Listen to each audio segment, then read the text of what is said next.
Assalamualaikum warahmatullahi wabarakatuh. Di sini saya akan menjelaskan tentang manajemen rantai pasok dan hubungan pelanggan pada PT Indomarko Prismatama atau biasa yang dikenal Indomaret.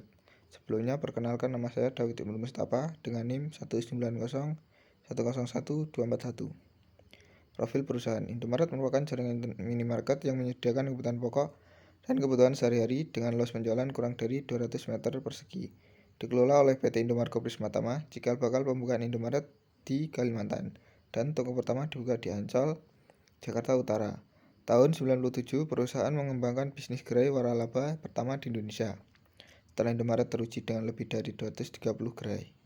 Dalam sistem STM, Indomaret hanya sebagai jaringan fisik, sedangkan manajerialnya dilakukan di kantor Indomarko yang berada di Jakarta. Saat ini Indomaret memiliki 12 pusat distribusi di Ancol Jakarta, Cimanggis Depok, Tangerang Bekasi, Parung Bandung, Semarang, Yogyakarta, Jember, Surabaya, Lampung, dan Medan.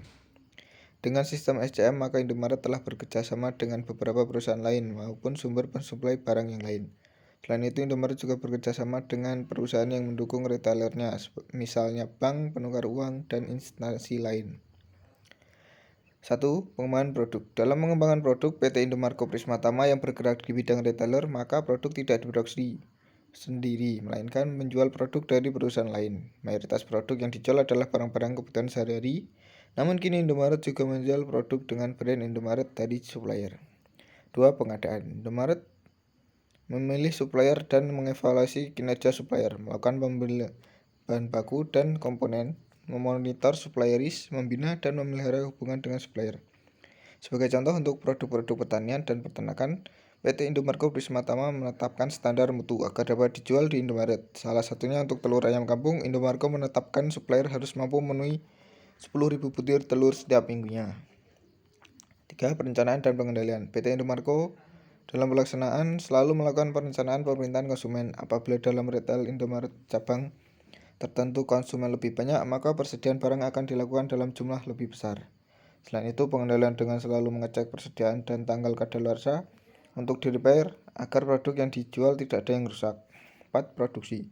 Proses produksi lebih diarahkan kepada penyediaan barang dari perusahaan lain yang terkait untuk didistribusikan ke berbagai cabang-cabang Indomaret. 5. Distribusi. Dalam usaha retailer di Indomaret, distribusi yang memegang peranan penting karena ketepatan penyediaan barang akan berpengaruh besar pada tingkat konsumsi masyarakat. Oleh karena itu, PT Indomarko Prismatama menyediakan kantor cabang di berbagai daerah sebagai gudang untuk berbagai produksi yang akan didistribusikan. Ini gambaran supply chain management PT Indomarko Prismatama. Jadi untuk ada inventory, intelijen, dan kantor cabang. Jadi PT Indomarko melakukan inventory kepada beberapa PT, antara lain PT Unilever, PT Coca-Cola, dan supplier lain, ternak, petani, dan lain-lain. Untuk intelijen ini bekerja sama dengan bank dan penukaran uang. Kemudian ada beberapa kantor cabang dan juga Indomaret lainnya. Demikian yang bisa saya sampaikan, kurang lebihnya mohon maaf. Assalamualaikum warahmatullahi wabarakatuh.